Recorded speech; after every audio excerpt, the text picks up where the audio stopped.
back. Let the record show. I am so very glad to be here to spend some time with you. And one of the things I was reflecting on in preparing is that there's some things you can't see while you're going through it or see looking forward, but once you look back, things come together.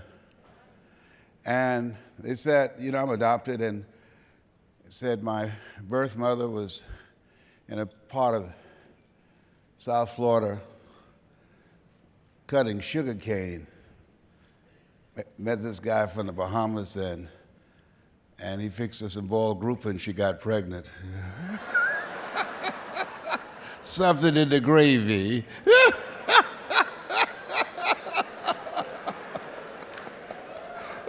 Oh, yes, indeed. But I want to. Where's Sebastian? Where are you? Oh, right, yeah. Let's give him a round of applause for his vision. Thank you so much. I had an opportunity to talk to this young man. You're never too old to learn, and you're never too young to teach. He's very brilliant, and I appreciate his commitment, his passion for you and for the future of the Bahamas and what it is that he wants to do. And I want you to know that it's achievable.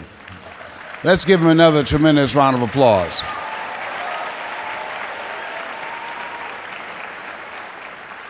Sophia White, who manages me, give her a round of applause.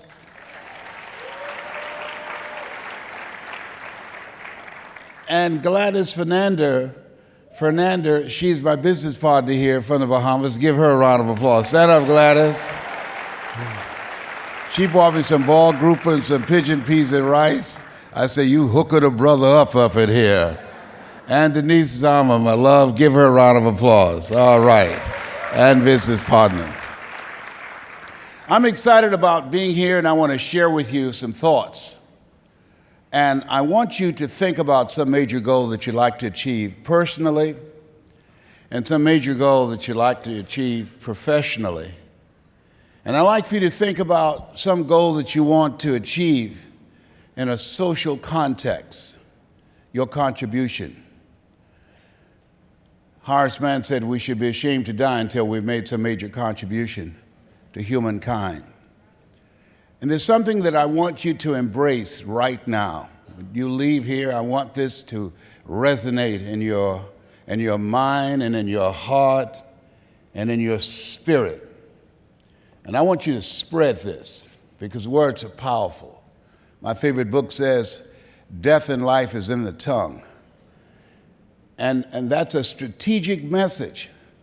Why? Why did it say life and death is in the tongue?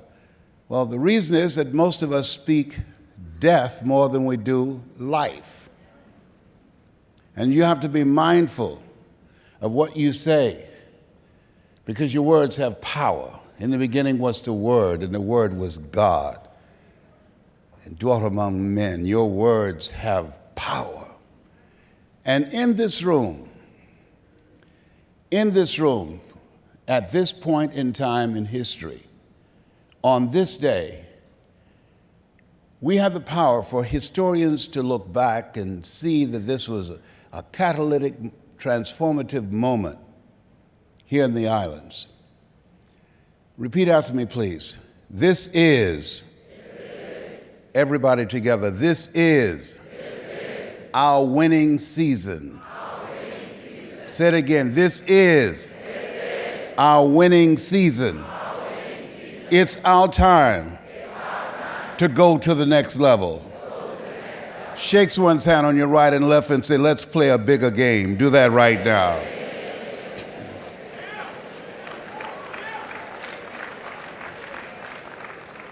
This is your winning season. Things have changed, and this is your winning season. Get to know that, get to be with that, and affirm that to yourself every day because it's true. But you must affirm that and believe that. When I think about my life, born in Liberty City in Miami, an abandoned building on a floor with my twin brother. And I sat on this stage because of two women. One gave me life, the other one gave me love. God took me out of my biological mother's womb and placed me in the heart of my adopted mother. I feel like Abraham Lincoln, who said, all that I am and all that I ever hoped to be, I owe to my mother. Mama worked on Miami Beach for wealthy families. She cooked for these families, and we ate the food left over from the families that she cooked for. She kept their children, and we wore the hand-me-down clothes of the children that she kept. I'm a mama's boy. I used to follow around these big, beautiful homes. My mother could bake, too. She was awesome in the kitchen. She could bake a sweet potato pie so good you couldn't eat it with your shoes on. Yeah, kick your shoes off so you can wiggle your toes. and being in these big, beautiful mansions, I used to say to her, Mama, what is it, Leslie? When I become a man, I'm going to buy you a big, beautiful home just like this. Living in an overtown in Liberty City, we had hard linoleum floors. Millenniums don't know anything about that. And they had carpet. We had fans. They had air conditioners. And I admired my mother, her courage, her determination. I remember her getting up in the morning and saying, oh, Arthur's bothering me. I said, Mama, who's Arthur? She said, don't worry, boy, you live long enough, you'll find out. She was talking about arthritis. Mama, what is it, Leslie? Why do y'all say every Sunday, thank the Lord for waking me up in my right mind this morning? She said, don't worry. You live long enough, you'll find out. I went in the room the other day to find something. I got in there, and I couldn't remember what I was looking for. I came out the room, remember what I was looking for, went in there, and I found it. Then I couldn't remember why I was looking for it. My kid said, Daddy, you need some Ginkgo biloba, you know? I went down to Walgreens. I was walking around. A lady said, may I help you? I said, I forgot why I'm here. She said, you need something for your memory. So they gave me a few vitamins. I took them home. Now I can't remember where I put them. So when I got up this morning, I said, I thank the Lord for waking me up in my right mind this morning.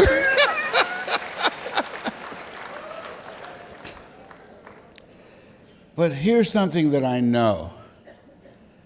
As you look at yourself, I want you to think about some goal that you want to achieve personally. My first personal goal was to buy my mother a home. That was important to me. She adopted me and 6 other children. And I was determined that I want to do that. I was hungry to take care of her as she took care of us. What are you hungry for? Who is it in your life that you'd like to do something special for? And then I want you to think about your financial goal. I want you to come up with a financial number, and that once you earn that, that will alleviate a lot of stress. Once you earn that it'll give you the opportunity to make choices, to travel, to do things for people that you care about.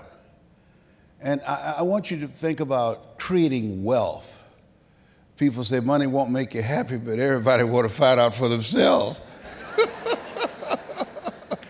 Let me tell you something, fellas. Even if you're as homeless as I am, you got some money, women will find something cute on you. Oh, he's got eyelashes like Denzel Washington, honey. He's got eyes like Terrence Howard. I used to be so broke, I walked past the bank and tripped the alarm. Creditors called the house, and this is before caller ID. And my children would answer the phone and just lie. My daddy said he ain't home. Oh, poverty sucks. Let me tell you something. I feel better when I have some money. I don't even have to take my medication as often. You know, the Red Fox said, money can't buy you happiness, but can make a hell of a down payment. Oh, behave. Whatever. I'm sorry. I got issues, okay? But I want you to think about your financial freedom number. So that if something happened, how many of you have children? Raise your hands, please. If something happened to someone you care about, you want to be in a position to do more than just pray for them.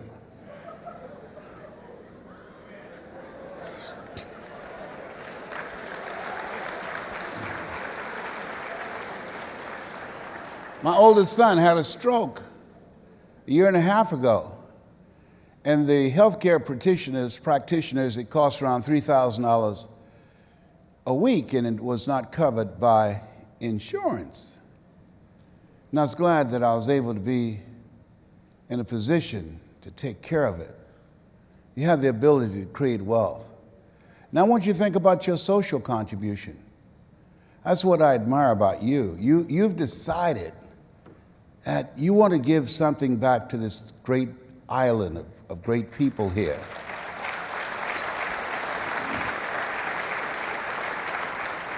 That's a great example in a bar that you're setting for others to emulate. Horace Mann said we should be ashamed to die until we've made some major contribution to humankind.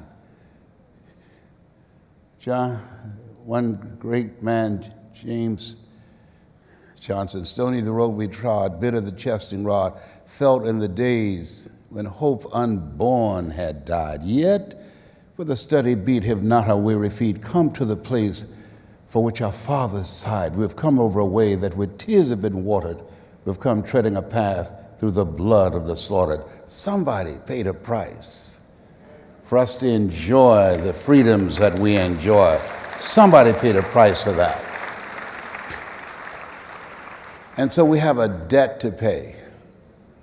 I want you to think about your goals and dreams, your personal goals, your financial goals, your social contribution to this great island. And let us say together, it's possible. It's possible. Say it again with conviction, it's possible. It's possible. Yeah, it's possible, the things that you envision. We're going through a critical time in history, the era of what the late Peter Drucker called the era of the 3 C's, accelerated change, overwhelming complexity, and tremendous competition. Just in the United States alone, over 20,000 jobs are being replaced by technology. It's being impacted here in the Bahamas as well. And as you think about your goals and dreams, it's not about being intimidated by technology. It's about what is it you need to do to reinvent yourself? What is it you need to do as you look and see that millions of jobs are being eliminated globally? My sister's working for a major bank in the United States, and they came to my sister Sharon and said, your division has been eliminated. And we've flown in the people from the country where your job has been outsourced to. And you must train them if you're going to get your severance pay. We will test them. And if they don't pass the test, you won't get your severance pay. That's wrong. That's like getting out of a marriage that you don't like and the person that you're with, they found somebody else and you got to train them. Something's wrong with that. Can you feel a brother up in here? That's not right. And so it's called life. Forrest Gump was right. That life is like a box of chocolates. You never know what you're going to get. My favorite book says, think it not strange that you'll face the fiery furnaces of this world. You will, not you might, you will have tribulations. Things are going to happen to you. 21 years ago, a doctor looked at me and said, look, cancer's metastasized to 7 areas of your body. Your chances of surviving beyond 6 to 8 months are slim to none. I said, I'll take slim. He said, I have cancer? He said, yes. I said, can you give me a second opinion? He said, yes, and you're ugly too. Oh, behave, whatever. Things happen in life. And don't ask, why did this have to happen to you? You know, why not you? Who would you suggest? Although I could give God some emails and some addresses and some names. But stuff happens in life. And as you think about your goals and dreams, what's most important, I want you to write this down, your mindset. Yes, you got to work on your mindset. Because things are going to happen that you cannot anticipate. This is a new place in history. This is a new economy. And things are changing rapidly. And you have to be resilient. You have to position yourself in 4 areas: faith, family, finance, and fun. You want to integrate all of that together. And your faith is very important because you're going to have some setbacks. You're going to have some failures. People you thought you can count on, they won't be there. There are people who should be in this room, they're not here because they have an entertainment-driven awareness. In order to make it in this new economy, you have to have an achievement-driven mindset. You have to think in terms of creating your own personal economy, of developing yourself, your mindset, and your skill set. You don't get paid by the hour. What skills, what knowledge? Write this down. Knowledge is the new currency. What knowledge do you have? What value, what skills are you going to provide? What service are you going to make available in the marketplace? It's a new day. It's a book out now called The End of Work. Been around for around 6 years, 500 pages. Most people have not read it.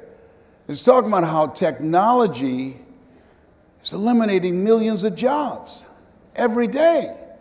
And so now it's a crisis. And crisis in the Chinese language, it means danger and it means opportunity. And you have an opportunity here. Living here, you have an advantage from countries that are larger than you are.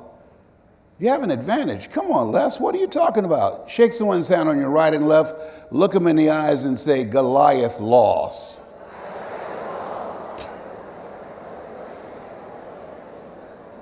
Goliath lost.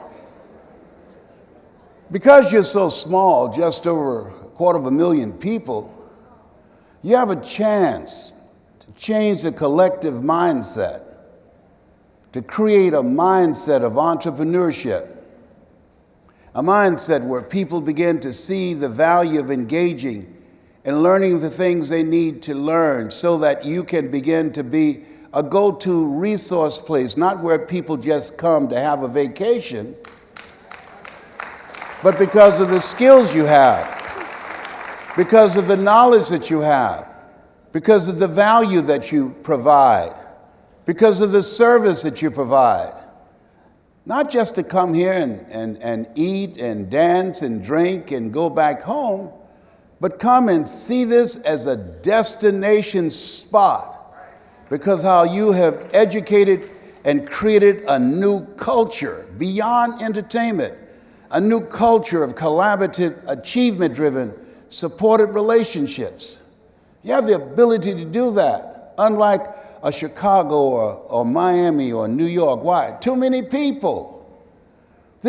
You are contained. You have a limited number of people. You control, you have access to media. And so you have the ability to influence the thinking and the attitudes and the behavior and the knowledge of people here in a controlled environment. That's rare. It's very rare. I finished speaking this morning in Detroit, Michigan. It used to be a city that billions of dollars earned in the music industry, and then in the automobile industry, and then automation came in, and then information and technology, and everything changed. Quincy Jones had a song years ago, everything must change. Nothing stays the same. This is your winning season. As you begin to share the vision of a new Bahamas, the vision of people coming together, families, using technology. Just imagine 2007 Time magazine said, the computer is the person of the year. Why? Because for the first time in the history of the world, everyday people have access to information they've never had before. In the United States, if you were an African American, a person of color trying to learn how to read, it would be a capital offense. Now, you can learn anything online, any area. People are getting law degrees, medical degrees, CPAs, all type of degrees online. More millionaires are being created online than ever before. Now with just your telephone, you can become a global entrepreneur. I know a young lady by the name of Sonia Rachetti. She earns over $9 million a year at home. She doesn't want to go speaking all over the world. She's been taking care of her mother, doing it from the comfort of her home. There's a young lady that I was telling our friend about that, Alicia Little. She teaches people, and she's doing it in Jamaica now, how to earn money the first day in the training online. Serving customers globally, that you never touched the products. You don't even have to have a warehouse. And how using strategic relationships, you can create your own business so that you are now in charge of your own life. This requires a new mindset. That's why we're taught, be ye not conformed to this world. Don't follow everybody else's pattern. Be ye transformed by the renewing of your mind. Dr. Carter G. Woodson said, if you can determine what a man shall think, you never have to concern yourself with what he will do. He said, if you can make a man feel inferior, you never have to compel him to seek an inferior status, for he will seek it himself. And if you can make a man feel justly an outcast, never have to order him to go to the back door. He'll go without being told. And if there's no door, his very nature will demand one. I was watching the young men here on the island. And I was impressed with when I looked at so many of them at the airport when I came in, because there's a virus going on in the United States that is not as prevalent here as it is there, although many things that we do over there, you bring here. That's not in your best interest. In the United States,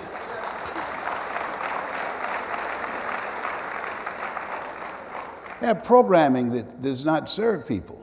You can't tell me that Dr. Martin Luther King Jr. and Malcolm X died so we can have Atlanta housewives.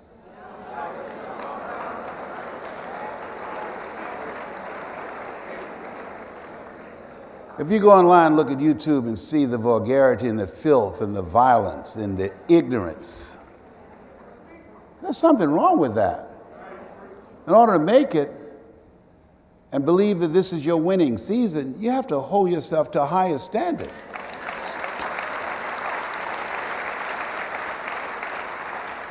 You have the opportunity to create a culture here, even more so where people look forward to come here because of the love, because of the warmth.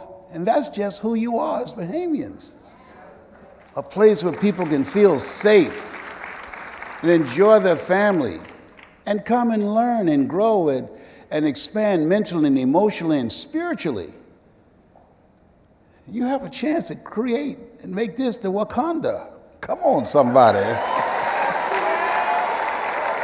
Can you feel a brother up in here, up in here? Let us say together, it's possible. We can create a more attractive island of knowledgeable people, entrepreneurs, innovation, creativeness, a place where people look forward to coming, to retreat, to replenish themselves, to reinvent themselves, and go out and make global impact. Shake someone's hand on your right and left and say, we can do that.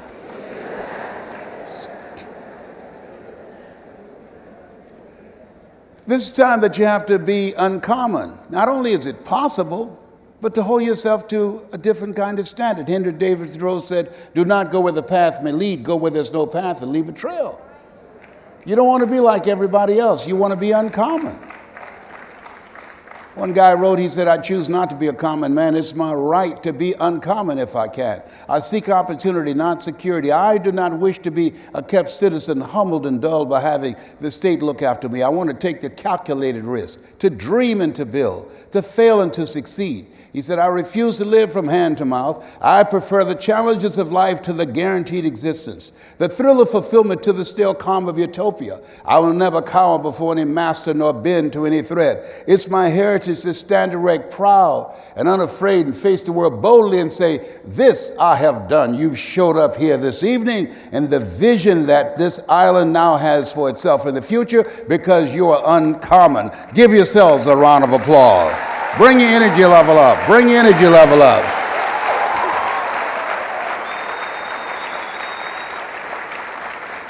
So let us say together, it's possible. It's possible. I can have my dream. It's necessary.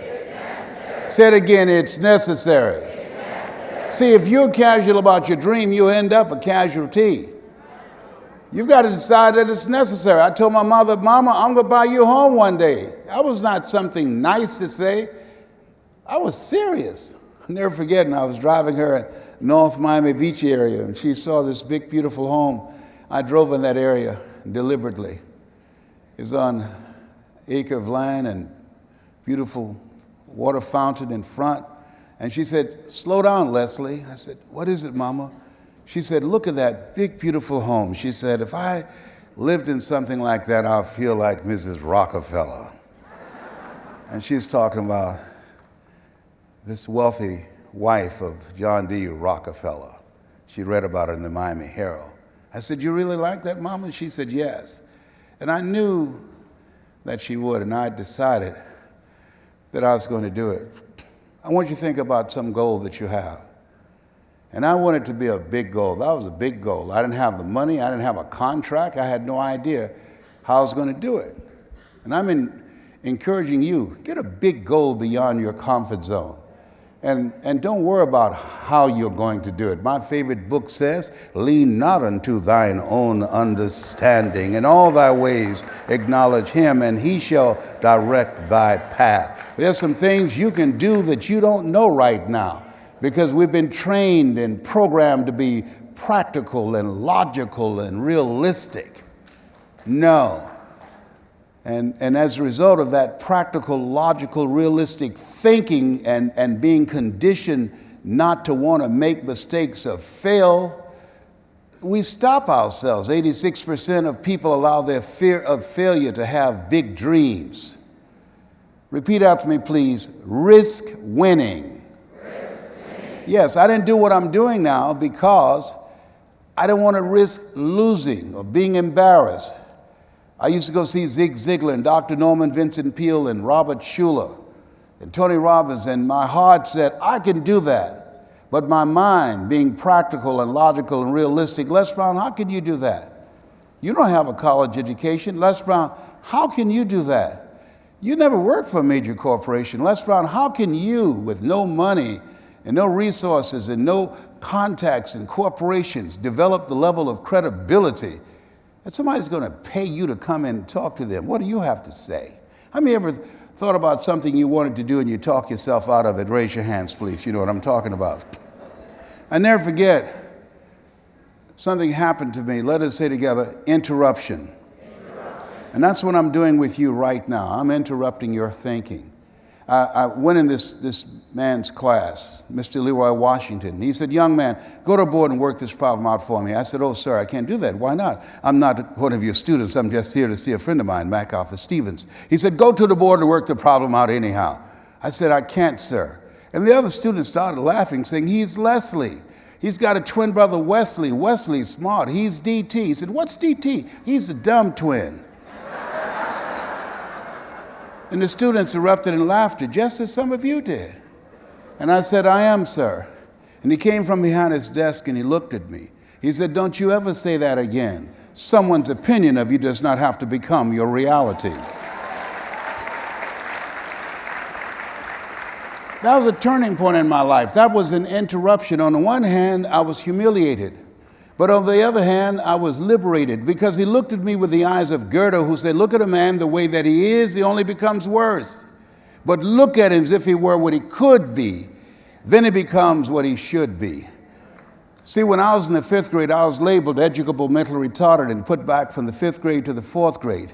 And I failed again when I was in the 8th grade. But I met him my junior year, and I discovered something. How we live our lives is a result of the story we believe about ourselves. And when you live in an environment where you have systems of racism and discrimination, or you've been colonized and it's passed on a mindset generation after generation after generation, and that mindset is not interrupted. See, fleas have the physical capacity to jump 20 inches high, but if you put fleas in a jar and put a top on it and watch them, they'll jump up and down, and if you listen, they'll hit their heads. And after a while, they'll jump up and down, and they won't hit their heads. And then if you take the top off, they'll jump up and down, and they won't jump out because they've been conditioned. But here's the tragic part, and why it's important why you have your daughter here, and why I have my daughter here, which I'm going to be calling up very shortly, is that when they have baby fleas, the baby fleas born with the physical capacity to jump 20 inches high will jump just below 20 inches. Why? Because of the environment. An extensive book written by Martin Seligman from the University of Minnesota said between the ages of 0 and 5, a word is formulated in your heart. It's yes or it's no, based upon the conversations you hear, based upon your environment, based upon the people that you look at, the people who talk to you, the people who communicate with you. You formulate a vision about yourself that follows you for the rest of your life. And so what is required and what you're doing is an interruption. Distract, dispute, and inspire. He distracted me from what I believed about myself. While in school, up to my junior year, I saw myself as being educable mentally retarded. DT, the dumb twin. At first, they called me that. I got angry. After a while, it became no big deal, and I started answering to it. And my grades reflected that. I know something about you, and I don't know you, that you have greatness in you. You were born with greatness. Greater is he that in you than he that's in the world. You are more than a conqueror. You're born with greatness, but you've been programmed to fail. That's why this work, this time that we're gathering here, is important. And that you decide when you leave here to become a messenger of hope. Because when there's hope in the future, it gives you power in the present. Every 20 seconds, somebody commits suicide. Why? Because they feel hopeless and helpless. And you have an energy signature. There's some people I'm going to reach. There's some people that you're going to reach. They're part of who you are, the frequency behind your voice. And so as you think about your goals and dreams, decide that it's necessary. Next thing is, I'm encouraging you to get a 3x5 card as you think about your goals. On one side, put down one goal, the one that's most important to you. On the flip side, put Matthew 7:7, ask and it shall be given. Seek and you shall find, knock and it shall be opened unto you. And read that 3 times a day. I did that. I walked around Liberty City in Overtown with that 3x5 card. I said, I'm the world's greatest orator. I had no idea that in 1992, when Toastmasters selected the top 5 speakers in the world, General Norman Schwarzkopf, Robert Schuller, Paul Harvey, and Lee Iacocca, that I would be among them. I had no idea that the National Speakers Association selected me the top speaker in the world. There are things that you're going to do as a result of becoming a part of this movement that eye has not seen, ear has not heard, nor is it in the heart of mankind what God has in store for you. And the fact that you can't see it does not matter. You don't have to see it. And the fact that you don't know how to do it, that's none of your business. That's God's business. What's most important, commit yourself. Commit thy works unto the Lord, and thy thoughts shall be established. In all thy ways acknowledge him, and he shall direct thy path. Commit yourself to do the work.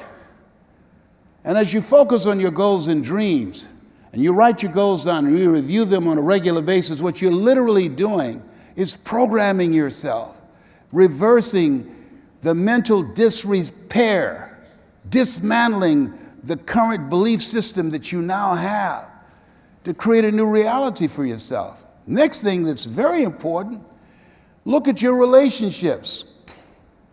Write this down, OQP, only quality people.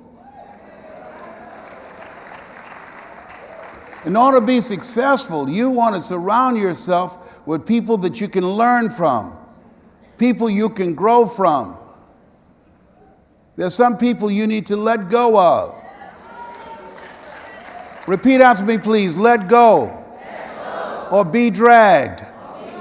Yeah, there's some people you need to let go of. They're going to drag you down, including family. There are two types of relationships. There are nourishing relationships and toxic relationships.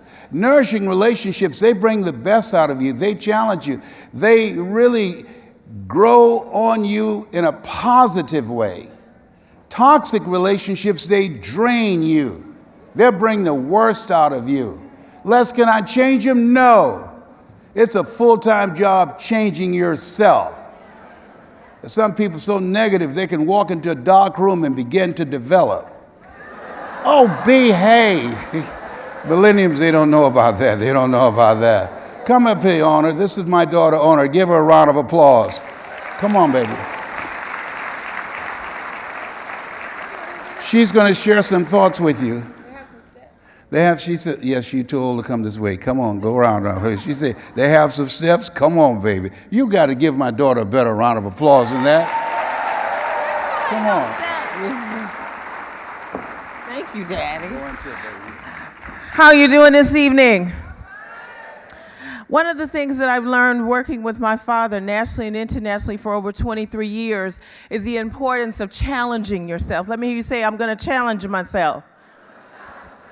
I was afraid of speaking. I saw myself as an introvert. I saw myself as someone who was shy and would never be able to take the stage. And then all of a sudden, we had a challenging time as a family. We were in the eye of the storm. Has anyone ever been in the eye of the storm? My father was diagnosed with prostate cancer, and he was given 3 to 5 years to live. And during that time, there was a lot of crying. There was a lot of pain he was dealing with. And so I gave him the master bedroom of my place, and we were juicing organic fruits and vegetables to feed life to the cells. And we were praying every day, and we were meditating every day. And I would play some of his positive messages, and some of the positive messages of Bishop T.D. Jakes and Dr. Miles Monroe. I call him Uncle Miles. I love Uncle Miles. And so we were going through this challenge, and during this time, while my father was in the process of healing, he said, Ona, I need you to come into the room. I need to confide in you about something. I said, Dad, you can talk to me about anything. What is it? He said, well, I've been eavesdropping on your phone calls. I said, is that right? He said, yes. And I said, and why would you do that? He said, because I was bored and I didn't have nothing else to do. He said, but as a result of me being nosy, I made an amazing discovery, Ona. You are a powerful speaker and a powerful coach. You're just using the telephone as your microphone. I said, what you talking about, Willis? He said, no, 98.9% of the people that call here, this is what you do. You uplift them, you encourage them, you give them methods and techniques to take their lives to the next level. You love to help people. How many of you love to help people? Yes. And so I knew that that was something I loved to do, but I saw myself in a limited perception. I saw myself in a box. And what my father was doing was trying to stretch me outside of the box. And I started resisting it. How many have ever had someone see something in you that didn't fit into the box of how you saw yourself, so you rejected it? Yes? And so finally, I kept saying, no, that's not what I do. I know who I am. I'm your number one salesperson in the back of the room. I'm the person who does the research on the corporations and gives you an outline so you can give a powerful presentation and get a standing ovation. I negotiated your first highest paid international contract. I know who I am, but I cannot speak. That's not me. He said, yes, you can. I said, no, I can't. He said, yes, you can. I said, no, I can't. And finally, he used wisdom. Let me hear you say wisdom. That was weak. Let me hear you say wisdom. He said, you know what? Maybe you're not a speaker. Maybe you're not a coach, but you sure tell a great story. I said, I do tell a pretty good story now. He said, well, would you be willing to just come on stage and tell a story? You ain't got to speak or nothing. I said, okay, I'll come on stage and tell a story, but I'm not speaking. Duh. I still can't believe he tricked me with that. So I got on stage and I told the story, and I felt a connection between myself and the audience. I saw people having these aha moments, and people came up to me afterwards and said, thank you. You spoke into my life. Thank you. That was for me. Thank you. I needed that. And I was like, wow, this is amazing. So I remember I would just go up on stage in the beginning stages of my speaking, and I would just tell a story.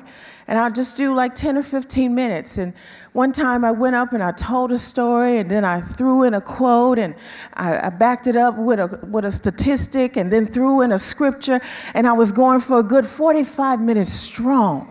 And Dad came up and said, excuse me, can I get the mic? I said, back up, brother, I'm on a roll. Repeat after me, this is my time. I'm ready. I'm willing to stretch myself, to do things that make me uncomfortable, to challenge the old me, to let go of who I am for who I can become, starting now.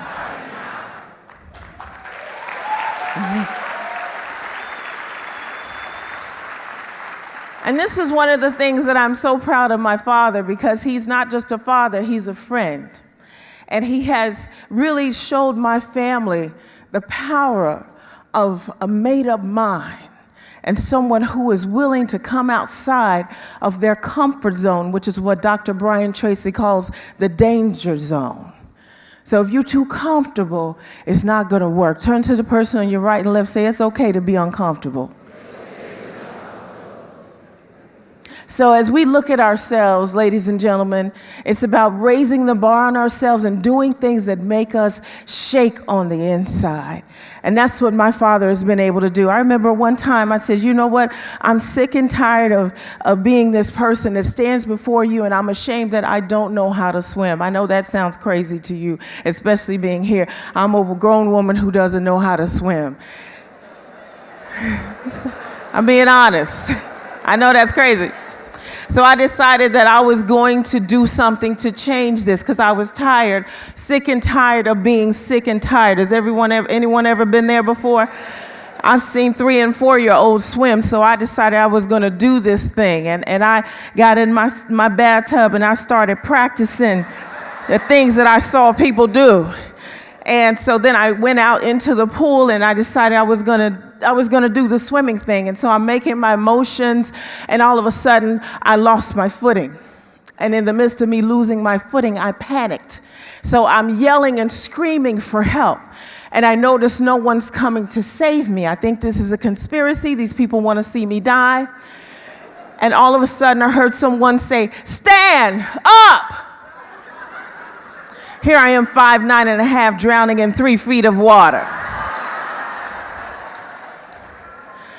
So this is what happens sometimes in life as entrepreneurs, as people that are visionaries, as people that are coming out of our comfort zones. You might lose your footing when you leave this powerful session. And you might somehow start to panic and get overwhelmed by the waves of bills, the waves of negative inner conversation, the waves of fear, the waves of doubt, the waves of toxic, draining relationships. But all you have to remember to do is to stand up. Stand up for your dream. Stand up for your goal. Stand up for own. Why are you still sitting down? Stand up for your community. Stand up for your family. Stand up for what you believe in. Stand up for your vision. And as I close, I want to tell you this before you take your seat. You may have to drink half the pool on the way up. But turn to the person on your right and left and say, the chlorine is sweet, baby. Ona Brown. Give my daughter a round of applause.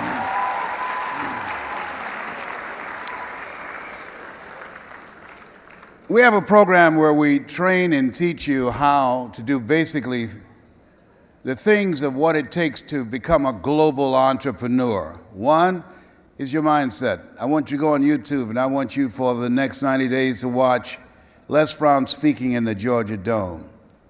Speech is called It's Not Over Till You Win. I'm speaking to over 80,000 people. When I did that speech, I was sleeping in my office in Detroit, Michigan, in the Penobscot building on the 21st floor, bathing in the sink down the hall, going through some tough times. Robert Schuller is right, tough times never last, but tough people do.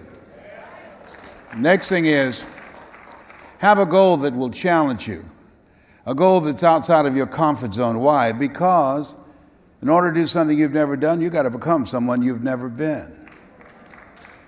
And it challenges you. I encourage you to buy the book. Go on Amazon, buy the book called The Road to Your Best Stuff. The Road to Your Best Stuff. It's by Mike Williams. He's been my mentor for 49 years. The reason that most people fail is two M's that's important. One is called mistakes, the other one is called a mentor. Most people try and do it by themselves. They make a lot of costly mistakes, and they stop, and they become frustrated and discouraged, and they give up. But the smart ones, they get a mentor. I got a mentor. Why? Because you can't see the picture when you're in the frame. Muhammad Ali said, I'm the greatest, but he never won a boxing championship without Angelo Dundee in his corner. And so you need someone to be your mentor, someone to be your coach, someone to give you guidance, someone who's accomplished and who has achieved what it is you want to achieve, someone that you respect and trust, that you'd be willing to listen to. And for those of you that would like to be coached and want to become an entrepreneur, I have some things that I will send you that will be very helpful to you and give it to you as a gift for being here tonight. Just email me at lesbrown77@gmail.com and do it within 24 hours so that I can distinguish it from all of the other emails and send these videos out to you and some other strategies and information that will help you to develop the entrepreneur in yourself. That's lesbrown77@gmail.com. 7 is my lucky number. I'm one of 7 children. I was born February the 17th. Joshua marched around the walls of Jericho 7 times. Naaman dipped himself in the river Jordan 7 times. That tell you 7 is my lucky number. So make sure you do that right away. And we're going to send you some videos and information that'll help you to get started. The next thing is you look at your goals and dreams. Let us say together, it's me. Yeah, see, the people who are going to live their dreams rather than their fears, they take total responsibility.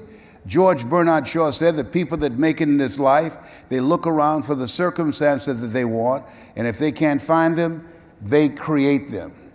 And so decide to take personal responsibility for your life. Here's the next thing. Write this down. It's hard. Everybody together, it's hard. How many of you know it's hard? Raise your hands, please. I didn't do what I'm doing now because I thought it would be hard. It'd be hard for me to compete with people with PhDs and MBAs and credentials that I don't have. It'd be hard for me to break into the corporate setting and be able to train for AT&T, Procter & Gamble, McDonald's Corporation, General Electric, IBM, clients that I have now. I thought it would be hard, and it was hard. And my mentor said, Brownie, he said, if you do what is easy, your life will be hard. But if you do what is hard, your life will be easy. It's going to be hard for you to reinvent yourself, to going from having a job to becoming an entrepreneur, going from working from 9 to 5 to work from 5 until you faint. That's what's required. It's hard. But I can tell you, it's worth it. And I want, when you leave here tonight, I want you to think about what will make it worth it for you. What will make it worth it for you? It was worth everything I needed to do to buy my mother a home. I'll never forget when I drove her back in that area of North Miami Beach. And she said, slow down, Leslie. Boy, look at that big, beautiful home. I said, Mama, you really like that? She said, yes. I said, Mama, I know the people there. She said, you do? I said, yes. I said, would you like to see it? I'm sure they wouldn't mind. She said, sure. And so we drove up to the house. Mama was 78 at the time. I went around and I opened the door. She held me by the arm. We started walking toward the house, and she stopped and said, Leslie? I said, yes, ma'am. Boy, you sure you know these people? I said, yes, ma'am, Mama, I do. We got to the door, and I couldn't hold back any longer. I put the key in the door and I opened it. I said, Mrs. Rockefeller, this is your home.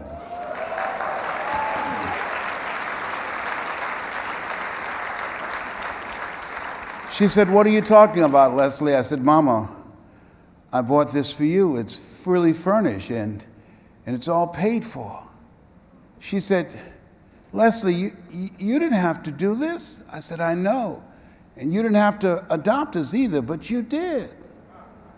She stuck her head in the door and said, is anybody home? I said, Mama, is nobody here but us?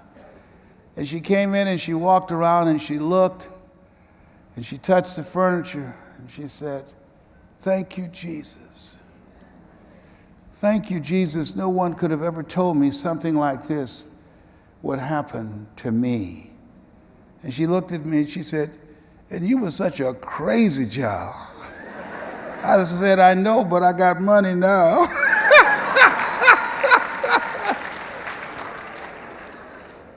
I'll never forget that day. It was a special moment. Mom was an incredible woman.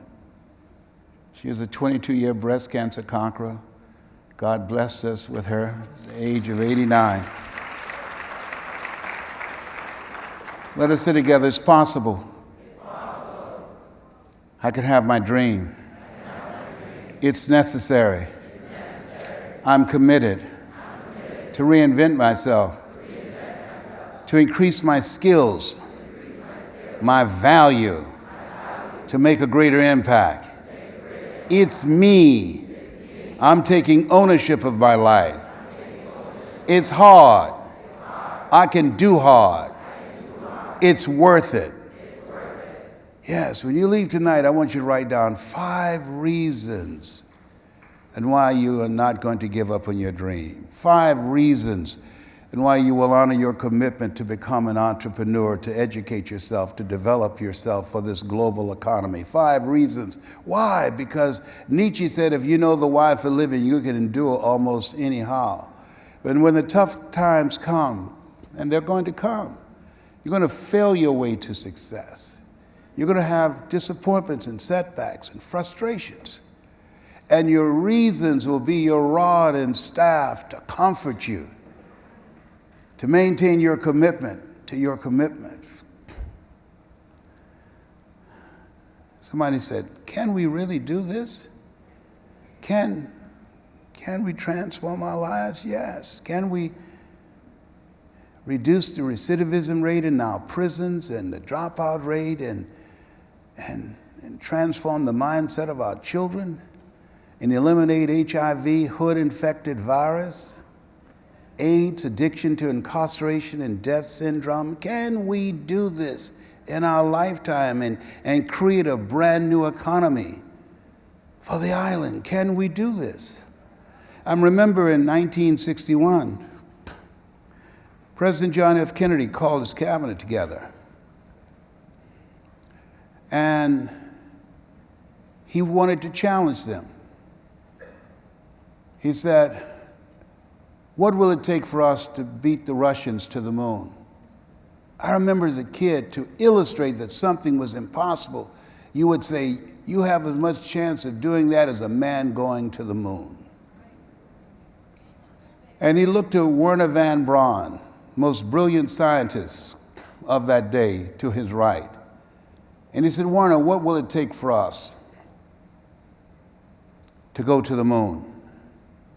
And he said 5 things, 5 words, 5 words. And everybody waited in anticipation that he would say something else. And he didn't. He just dropped his pen. And the president looked around the room, and a few days later he called a news conference and announced to the world and risked global embarrassment. He said, we're going to the moon in 10 years. 10 years. Did it in 8. Didn't have technology, computers did not exist, didn't have a budget, didn't have the know-how, didn't have a clue. So as you look at yourself and look at, this is your winning season. This is a historic place where you are right now. And as you look into the future, the question becomes, what will it take for you to begin to reinvent yourselves individually and collectively and as a great country? 5 words that you should put up in your house on your mirror so you can see it every day. When he looked at Wernher, Wernher said, when the question was asked, what will it take for us to do it, Wernher? He said, the will to do it. The will to do it. What will it take for you to step out of just thinking in terms of a mindset of being an employee and step into your greatness and see yourself as an entrepreneur and one who provide jobs and create jobs? The will to do it. What will it take for you to start thinking in terms of being creative and being an innovator and coming up with inventions and ideas that will transform your life and position you to create generational wealth? The will to do it. What will it take for you to begin to reinvent your school system so that it becomes a resource so that you are able to compete globally with countries around the world? And everybody will know you and be attracted to this island because of the pool of genius and brain power that's here. The will to do it.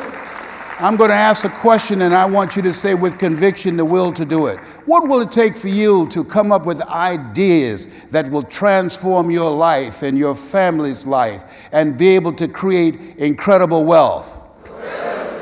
What will it take for you to begin to come up with some type of innovative place here on this island that people around the world will talk about who you are, what it is you do, how you've reinvented yourselves, and why this is the most attractive place on the planet to come?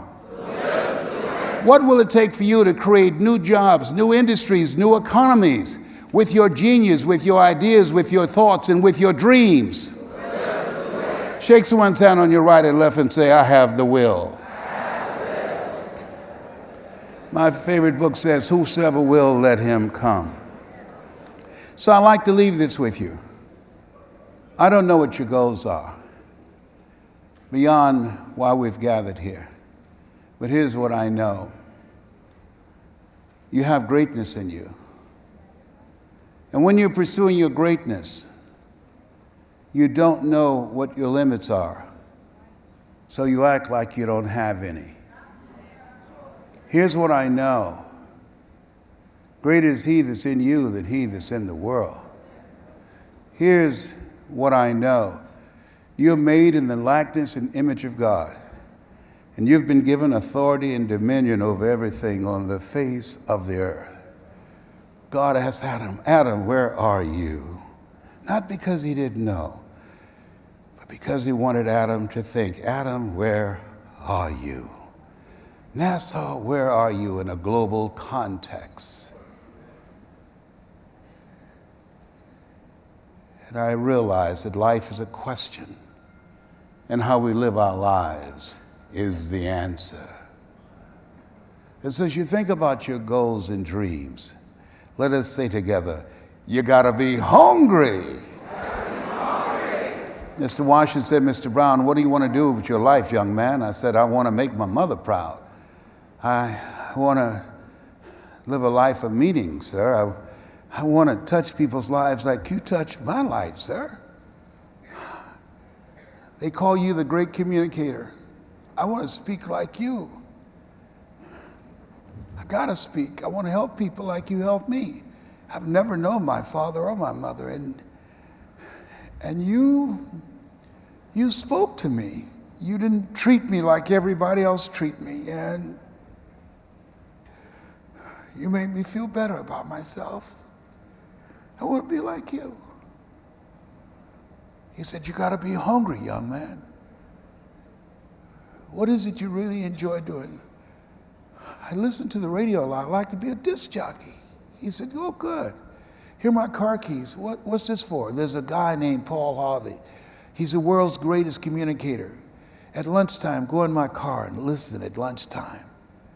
He said, anything you want to do, study the people that do that the way you want to do it, because success leaves clues.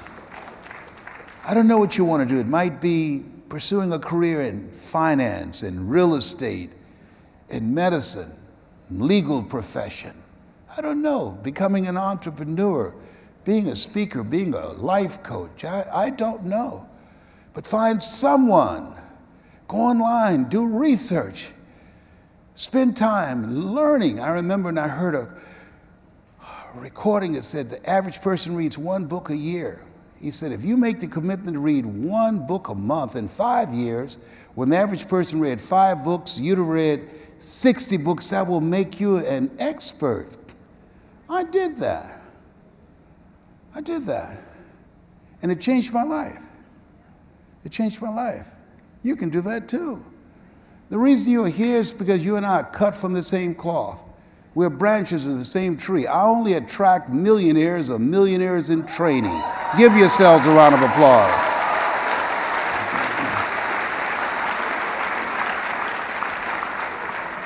So I did what Mr. Washington said. I listened, and I listened to all of the broadcasters, and I watched them on television, and I listened on the radio, and I visualized myself doing that. And he told me something else. He said, stop hanging around people who don't want anything in life. Even now, when I take a call, a phone call, it goes through a filter. Make a mental note of this. It has to be positive. If it's not positive, I don't have the mental bandwidth to entertain negative phone calls. It has to be purposeful. Is it in alignment with what I'm doing with my life? It's got to be positive, purposeful. Is it productive? Can I learn something from this? Is it profitable? Does it make sense for me to give my time and energy to this? I'm 74. I don't have time to waste. I look good for 74 too, don't I? Yeah. You know black don't crack. It will get ashy and you need some Vaseline, you know. And I use mascara to cover my gray. Oh, B.A. Oh, no, he didn't, honey. Yes, he did. You got to have strong self-esteem to break this kind of stuff out. I was speaking in the Georgia Dome to 80,000 people. This lady came. She said, oh, Mr. Brown, I know you might be tired, but our speaker canceled. Do you have enough energy to give another speech? I said, no. She said, we can pay your full fee of $70,000. I said, the Lord is able.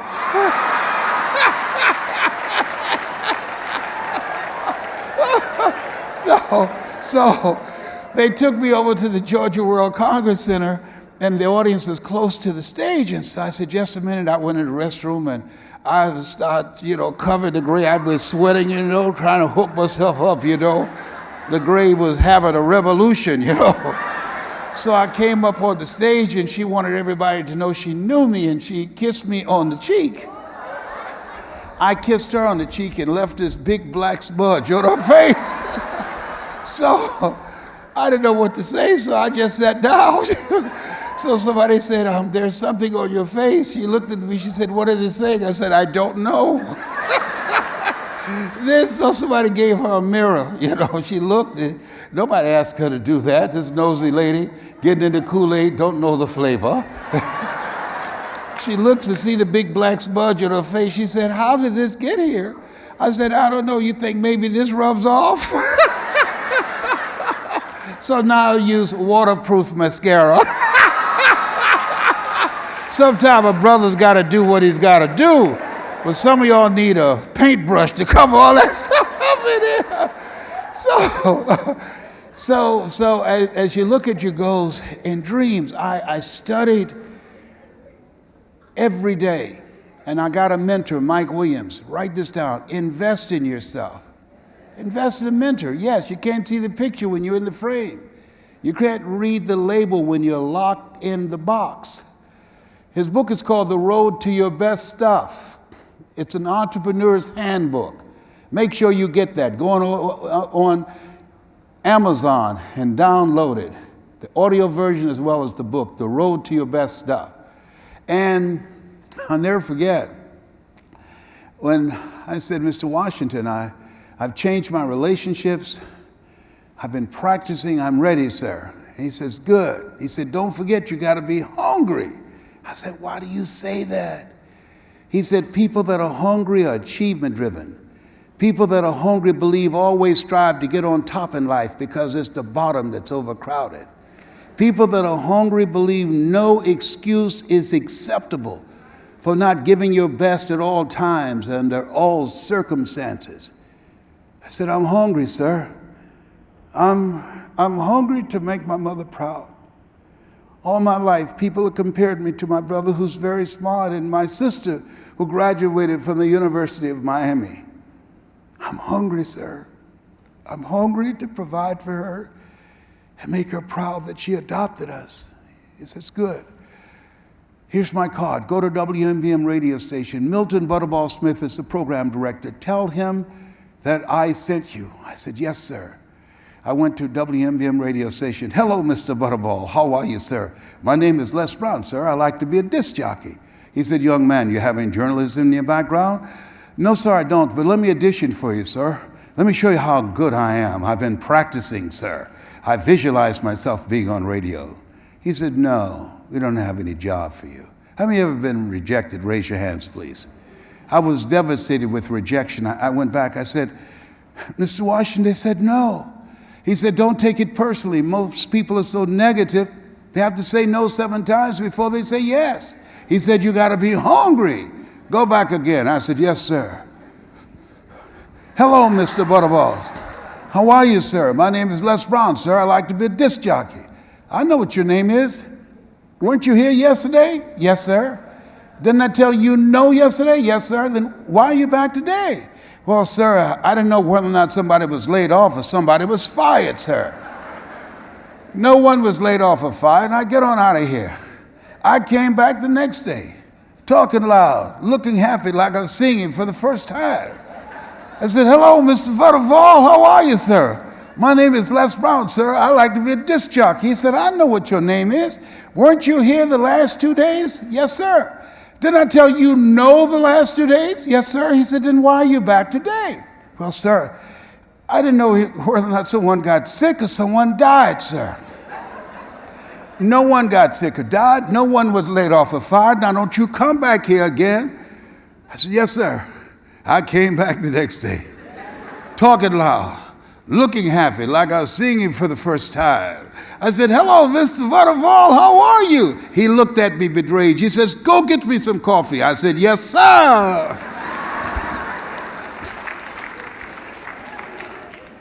My favorite book says, the greatest among you will be your servant. How many of you are serious about your goals and dreams? Raise your hands, please. Very good. Write this down. Make a mental note of this. Provide more service than you get paid for. When I came into the speaking business, they told me, you can't succeed in this area. There's too many speakers, over 3,000, and you don't have the money, you don't have the credentials. There's no way. Here's what I want to say to you. Make yourself stand out. I train speakers now, and I teach them how to make themselves stand out with their story, how to create a significant emotional event and transform an audience individually and collectively. And those of you that are here that have a story, those of you that are entrepreneurs, your ability to communicate allows you to be able to make a sell or to make a point or make a difference. Your ability to communicate, if you're involved in multi-level marketing, is to build a strong organization and motivate, inspire people, and increase your ability to recruit and bring out the best of the people that you recruit and be able to retain them. Your ability to communicate is major today if you're going to make it. It's mindset, it's the skill set of a communicator, and if you're serious, email me at lesbrown77@gmail.com, and we'll come back here and do a training called Presentation Power and show you how to begin to create wealth with your story and your skill set and your business. And so at any rate, I became an errand boy for the disc jockeys. Remember this, give before you ask. I would serve them. I'd go get their lunch and their dinner and bring it to the disc jockeys. I was the guy that served them. And I would look at them working on their control board. And I had a mindset, my time will come. Let us say together, my time will come. And I was preparing myself. It's better to be prepared for an opportunity and not have one than to have an opportunity and not be prepared. And one day, it was a Saturday afternoon, a disc jockey by the name of Rockin' Roger was drinking while he was on the air. He began to slur his words. He couldn't complete the show. It was a Saturday afternoon, and I was the only one there looking at him through the control room window, walking back and forth, young, ready, and hungry. I was saying, drink, rock, drink. Drink, rock. I'd have gone and get him some more if he'd asked me to. And then pretty soon the phone rang, and it was the general manager, and I answered the phone. He said, young boy, this is Mr. Klein. I said, I know. He said, Rock can't finish the program. I said, I know. He said, would you call one of the other DJs in? I said, yes, sir. I hung the phone up. I said, now he must think I'm crazy. I called my mom and my girlfriend, Cassandra. I said, y'all come out on the front porch and turn on the radio. I'm about to come on the air. I waited for about 20 minutes, and I called him back and said, Mr. Klein, I can't find nobody. He said, young boy, you know how to work the controls? I said, yes, sir. He said, go in there and segue the records, but don't you say nothing here. I said, yes, sir. I couldn't wait to get old Rock out of the way. I put on a fast record. I said, look out, this is me, LB Triple P, Les Brown, your platter playing papa. There were none before me, and there will be none after me. Therefore, that makes me the one and only. Young and single and love to mingle, certified, bona fide, indubitably qualified to bring you satisfaction and a whole lot of action. Look out, baby, I'm your love man. I was hungry. I was hungry. Shake someone's hand on your right and left, in front of you and behind you, and say, you got to be hungry. Do that right now. You got to be hungry. People that are hungry are willing to do the things today others won't do in order to have the things tomorrow others won't have. People that are hungry believe all you can do is all you can do, and all you can do is enough, but make sure you do all you can do. People that are hungry believe always strive to get on top in life because it's the bottom that's overcrowded. People that are hungry believe it's better to have money and not need it than to need it and not have it. I don't know you, but here's what I know about you. You have greatness in you. You have the ability to do more than you can ever begin to imagine. And I want to leave this with you. My mother loved this. And this new chapter that you're creating, this new chapter that you're becoming, as Mother Teresa would say, a pencil in the hand of God, and start writing a new chapter in your life, in your family's life, and in this great island. Leslie, yes, ma'am, Mama. Say that thing for me, boy, that makes me feel good. Everybody put your hand over your heart. Feel that beat. That beat represents life. Life is God's gift to you, and how you live your life is your gift to God. That beat, it represents life. You're a masterpiece because you're a piece of the master. You are an unrepeatable miracle. You were created on purpose, with a purpose. Miles was right. There's a purpose for your being here. And if you don't do it in a historical context, the world will never be the same again. Leslie, say that thing for me, boy, that makes me feel good. I dedicate this to you and to that dream that's in your heart. For where your heart is, there your treasure is also. If you want a thing bad enough to go out and fight for it, to work day and night for it, to give up your time, your peace, and sleep for it. If all that you dream and scheme is about it, and life seems useless and worthless without it, and if you gladly sweat for it and fret for it and plan for it and lose all your terror of the opposition for it, and if you simply go after that thing that you want with all of your capacity, strength and sagacity, faith, hope, and confidence, and stern pertinacity, if neither cold poverty, famish, or gulf, sickness or pain of body and brain can keep you away from the thing that you want, if dogged and grim you besiege and beset it, with the help of God you'll get it. You have something special. You have greatness in you. That's my story, and I'm sticking to it.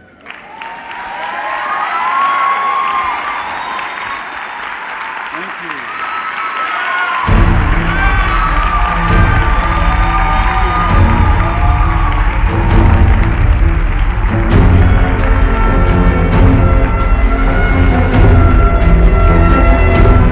I want to hear some Bahamian music, man. Where y'all got all that stuff? I want to hear play me some hot or something I can move up in here. Did you get some value out of what I just shared with you? Don't forget to email me at lesbrown77. I'm going to send all of you some motivational messages. lesbrown77@gmail.com. Thank you very much. God bless you, and God bless this great island. Did you see Uncle Luke when it fall in the well?